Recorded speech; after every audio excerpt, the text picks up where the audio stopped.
Great. Okay, oh my goodness, this is a sea of wonderful faces. I am really happy for you, for your extra credit. I hope that you are not too bored, having, come anyway. But I will ask you to put away your phones, if that's okay, and turn them off, put them away. I think it's a lot easier for all of us to focus when we don't have our gadgets. So let me start by thanking my good friend Chisu for inviting me here and for Anyang for all the wonderful arrangements. Sorry for being a terrible correspondent for a couple of weeks there. And thanks to the Institute for Korean Studies for making this visit possible. I always love coming to this city. Maybe sometimes less than others, depending on the administration, but the blossoms are gorgeous. You have an amazing library called the Library of Congress. For those of you who have not visited it, it's incredible. It has the biggest collection of North Korean materials in the United States, some of which I'll talk about today. So those of you who are interested in North Korea, I'll be talking later about my new project. All of my material comes from the Library of Congress, and I have to work really hard to come out here and visit it, and you can go every day. So I'm just putting it out there that you should know that there's you really have a great resource here. Okay. So I have 3 goals for my talk today, and there's some places up here too if you want to sneak in. So the first thing I hope to accomplish is to give you an overview of my recently published book. I want to share the broad, overarching research questions that shaped it. And second, as I do so, I want to give you a taste of the archival materials that guided my questions and shaped the insights into my material. My analysis, all of that, will come through in the talk, but really the fun part of this project was the primary sources, the magazines that I got a chance to work with, and I'm going to be sharing some of those with you today. And lastly, I would like to share with you some recent research that has come out of the final chapter of my book, which has turned into a new article and which hopefully will also become a second book. So I'm going to be talking a little bit about that towards the end. So I'm going to start. Something changed at the turn of the 20th century on the Korean Peninsula. This is aside from the remaking of Korea from a sovereign nation into a Japanese protectorate in 1905. And aside from the shifting rural landscape in favor of urban spaces shaped by trains and trams, bridges and telephones, streetlights and cinema. It was at this time that childhood was discovered, when the child was identified as important enough to merit a new and dedicated form of print culture, the Young Reader's Magazine. This new medium enjoyed enthusiastic reception by a steadily growing number of readers, as well as by Korea's most dedicated literary luminaries. The form and content of children's magazines evolved from one decade to the next, showcasing the voices and aspirations of writers, poets, and artists from across the political spectrum that were passionately committed to writing and illustrating for Korea's future adults. Children's literature was born. Now, early archival materials show us, unsurprisingly, that children have always been part of culture. They were integral to social life. They were to be acculturated, raised to take their place in society according to dictates of age, class, and gender. And they were expected to maintain the inheritance of their families and uphold the spiritual values of their ancestors. At the turn of the century, however, children came to occupy a new place, and their value was celebrated not for their connection to the past, but for their difference from it. At the same time, they began to be viewed as discerning consumers of culture in their own right, deemed worthy of their own media, filled with texts and illustrations that would be of interest to them alone. In the early 20th century, Korea's men and women of letters, educators and psychologists, artists and doctors, engaged in writing for children with a deliberate hand that had had no precedent. The emergence of Young Readers magazines in this time was neither arbitrary nor accidental. It occurred at the intersection of tremendous political and social changes that were taking place on the Korean Peninsula. Under Japanese colonial rule, Korean subjects engaged with scholarship about children's bodies and minds, and were also introduced to literature for children in Japanese.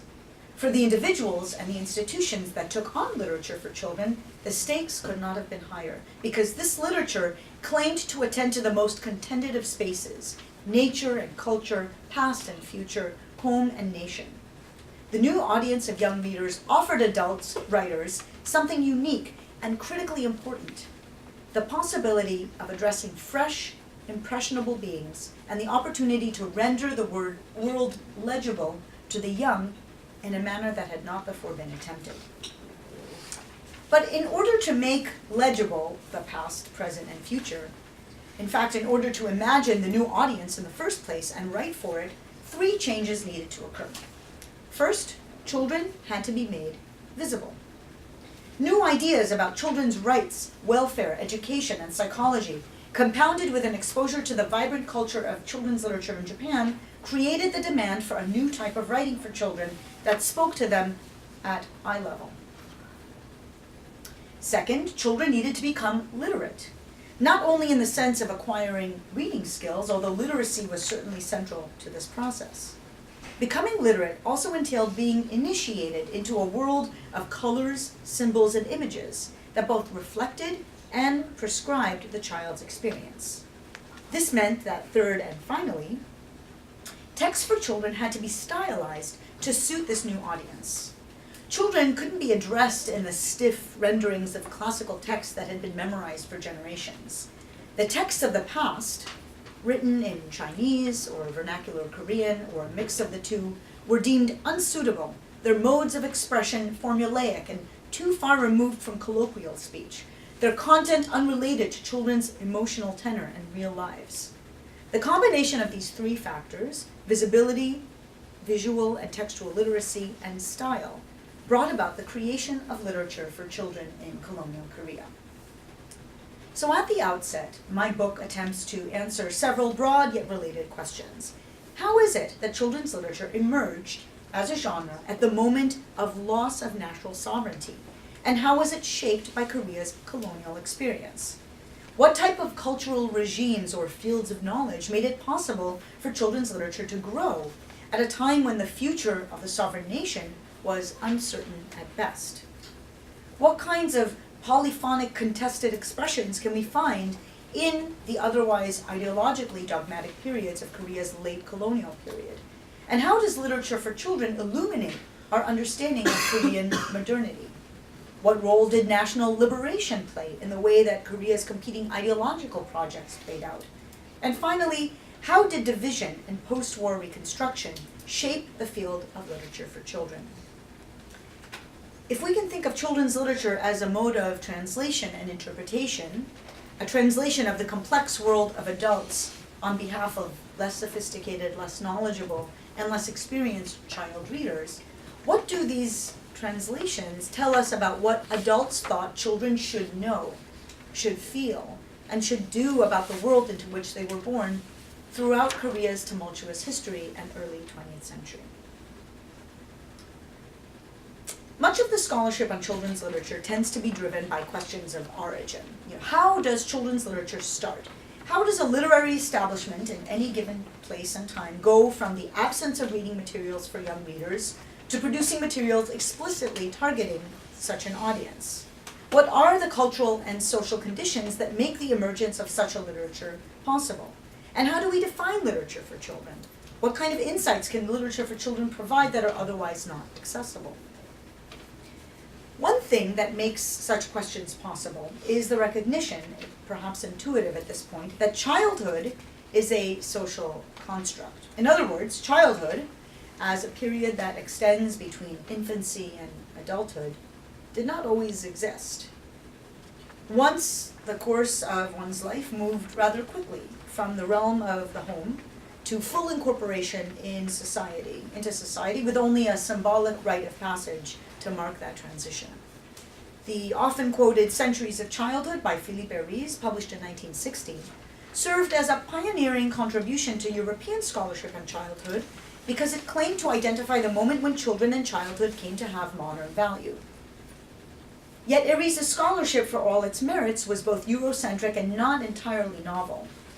Ethnographic scholarship predating Ries had already demonstrated that the transition from childhood to adulthood in many regions was actually rich in cultural and social significance, thereby indicating that this transition was neither seamless nor self-evident.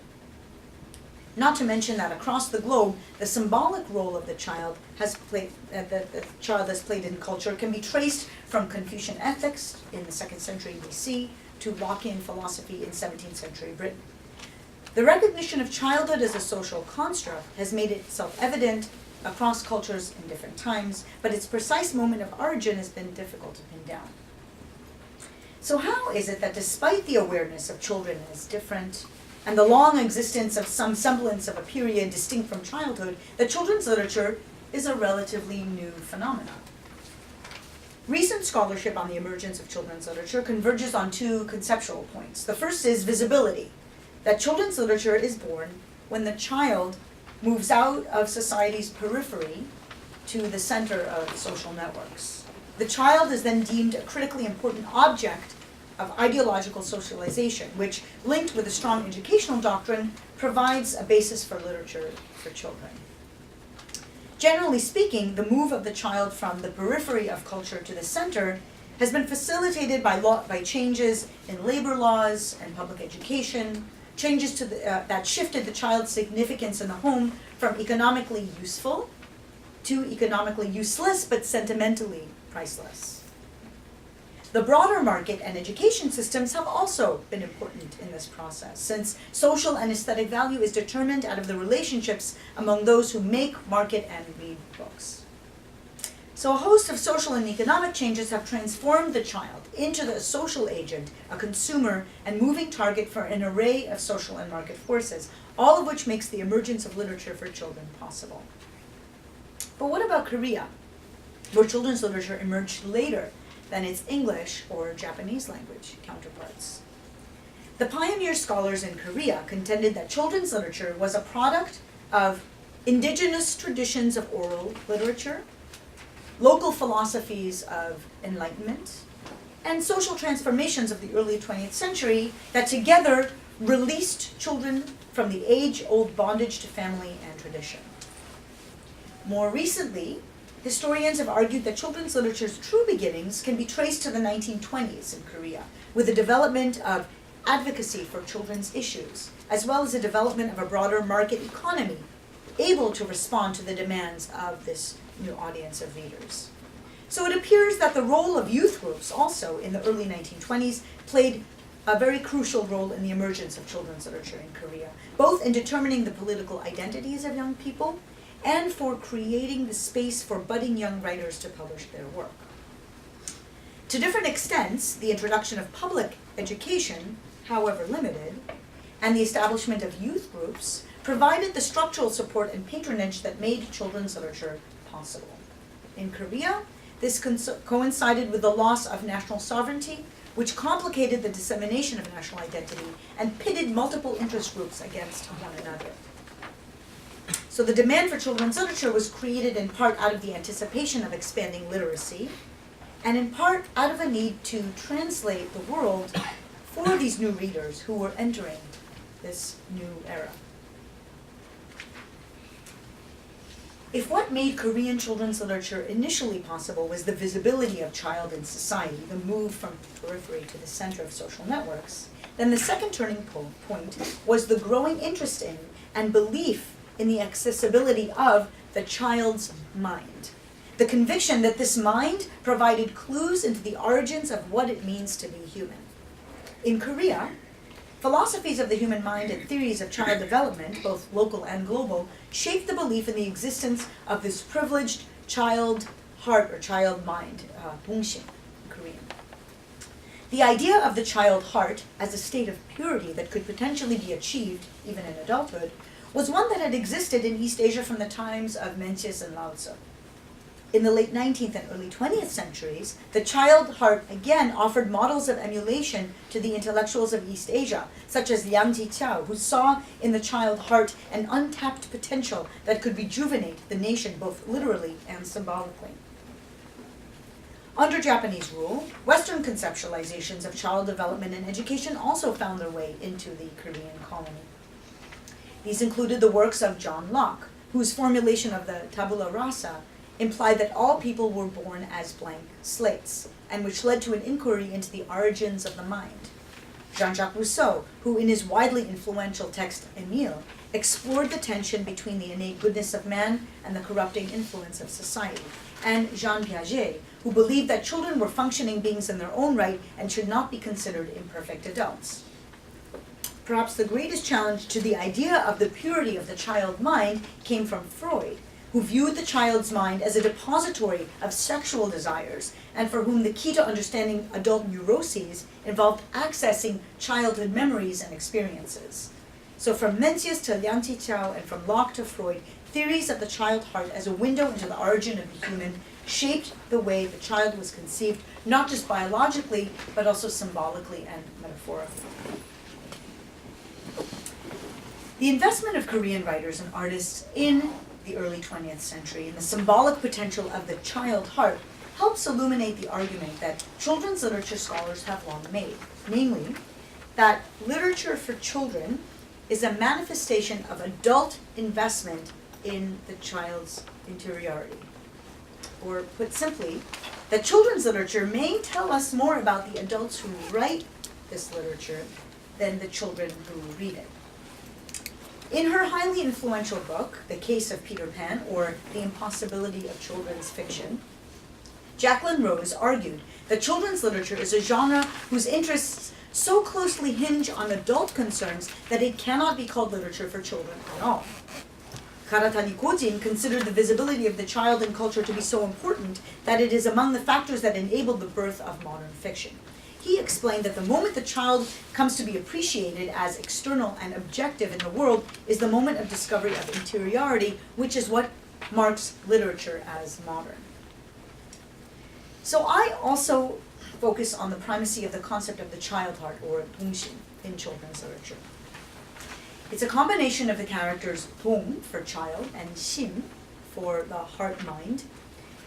The child heart, 동심, was the concept through which Korean writers justified the need for a new kind of writing. Korean scholars have acknowledged the centrality of this concept for colonial writers, yet it has for too long been taken for granted, its mechanics obscured. So it was my intention in this book to flesh out this term and to trace its political and social contours. 동 alluded to the non-adult body, and 심 rendered the child intellectually and affectively different and entirely knowable. Perhaps the most important characteristic that marked the child as distinct from the adult, the most striking feature of the 동심, was the perception of the child's existence on the threshold of culture.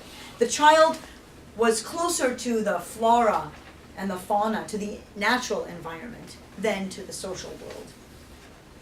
The child's inherent innocence and purity demanded simultaneous protection and careful engineering. So it is the 동심 that required a translation of the world, but that also embraced contradictory impulses of nature and culture, those very same elements under threat by the colonial regime. So why does this matter? I return to the questions I raised earlier. What can an interest in children's literature, viewed through this concept of 동심, contribute to our understanding of the development of modern Korean literature?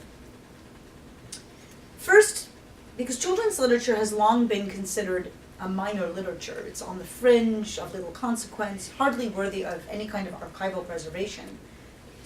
I believe that children's literature enjoyed a certain degree of freedom in hosting polyphonic, contradictory voices that quietly challenged the mainstream. More importantly, in the words of Chris Jenks, quote, "The child, as conceptualized both within the spectrum of everyday attitudes and the professional discourses of the social sciences, is employed, consciously though often unconsciously, as a device to propound versions of sociality and social cohesion." So there's something about the conceptualization of the child that is revealed in children's literature that can show versions of sociality and social cohesion that we may not otherwise have access to. Yet, what I found was that the term 동심 was really just accepted at face value. Writers, critics who wrote about children's literature in Korea mentioned the Dongxing just in passing, and they never really thought to examine it more critically. So by chalking up the entire production of children's literature to artistic manifestations of the child heart, scholarship ignored its constructed and profoundly artificial structure, without really telling us how exactly this child propounds these versions of sociality and social cohesion.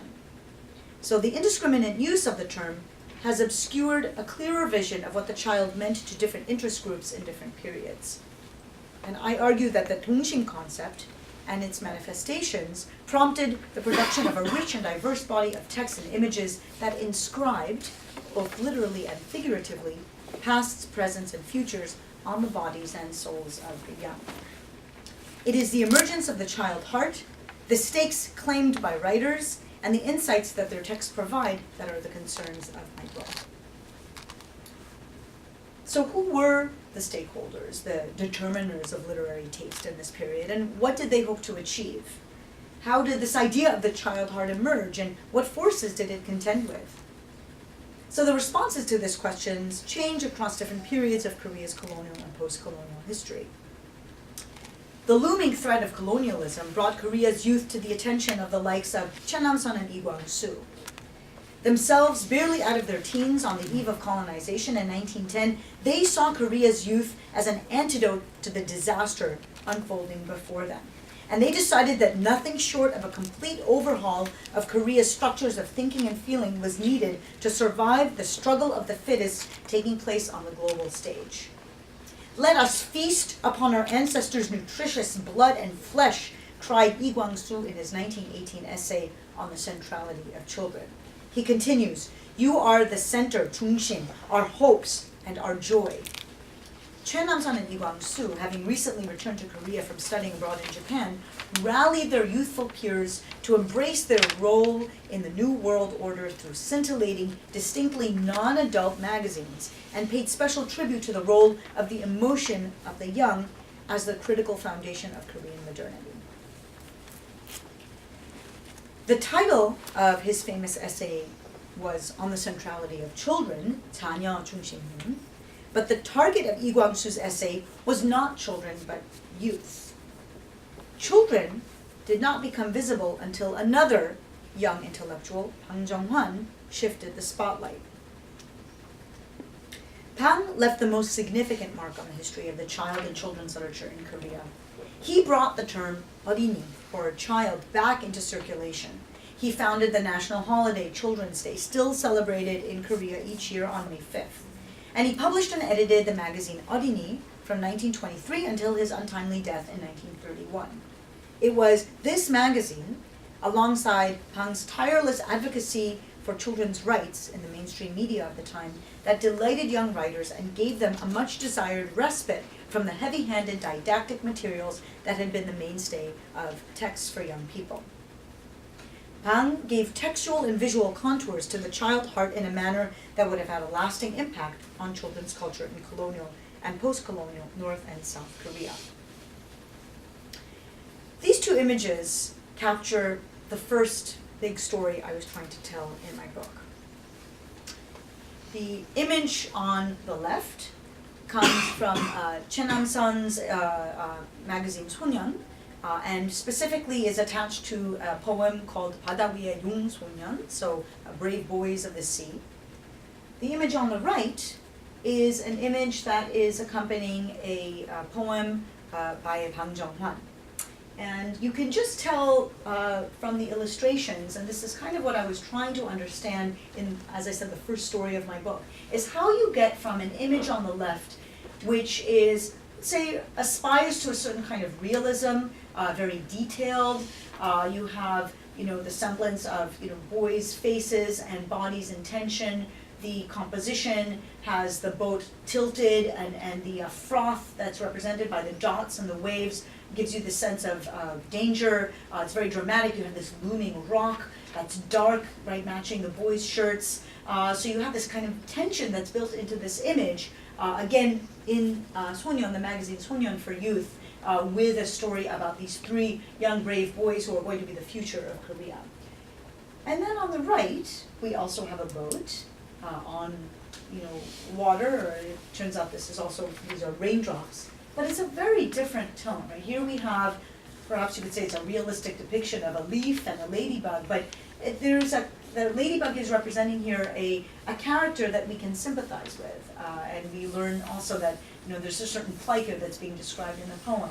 But it's an altogether different mood. It's the lines are thicker, they're much more symbolic, and so there's a different awareness here of an audience that you can get from this image on the right. So I wanted to understand, how are we moving visually from the left to the right? What is happening here that is now making writers and illustrators aware of the fact that their audience needs something a little bit different?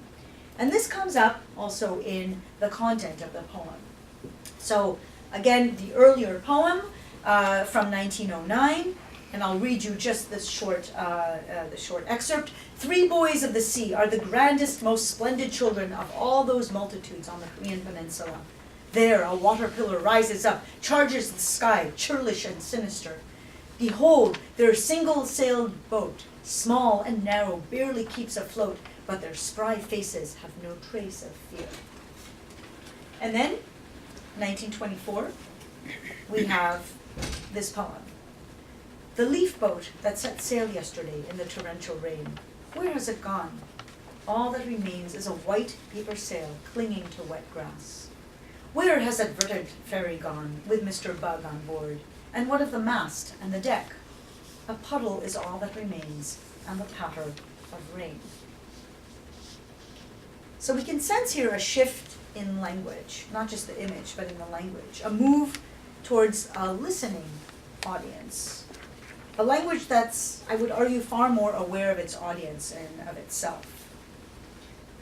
This poem on the right is told from the perspective of someone that is at once fully attentive to the minute details, the white sail, the mast, the deck, the bug on board, and at the same time is detached from knowledge of how the world works. There's a kind of suspension of belief, so that the narrator can still be concerned for the bug after the storm, but remain optimistic and hopeful that the bug survived the worst of it. And you can locate the hope in the image. This is a time when innovations in language are moving literary language towards a more spoken idiom. And this is as much an aesthetic experience of sound as it is of metaphor. Language is also important in this time because of discussions over politeness, over the cry by leading Enlightenment intellectuals in this period to treat children as human beings and reflect concerns over their importance in society in their speech levels. So there's all these arguments that are going on at this time about, those of you who are learning Korean or speak Korean, about speaking politely, not speaking 반말, but speaking 존댓말 to children in order to educate them and also respect them and respect all human life. So, to give you another example, here is the first page of the magazine, 어린이. And I will read just there's the first page, for the very first time that 어린이 has been published, and here is the opening. It's called Opening, or from the beginning, or by Bang Jung-han, and he writes, like a bird, like a flower, the child sings its artless songs through cherry lips, a song that is the sound of nature, the song of the sky. Like a pigeon, like a rabbit, the child runs, soft hair tousled by the wind. The child is the embodiment of nature, the reflection of the sky. There is no trace of scheming desires, no inkling of greed. So here in this opening, Bang Jung-han is setting the tone for his very first magazine for young readers. And he really celebrates this sacred bond between child and nature. Here, nature is conceived as a space of truths. The word for sky is actually 하늘, which is the word that in the Cheonggyo religion also means kind of holiness. So the child is human in body, but natural in actions and instinct and in emotion. And the child here is described as having kind of a transcendent body that's not marked by culture. So there are a few insights, I think, that we can kind of glean from this. The first is that there is a great deal of pedagogical potential, by conceiving the child as this blank slate, you can inscribe different meanings, which are also subject to change depending on your position. So if you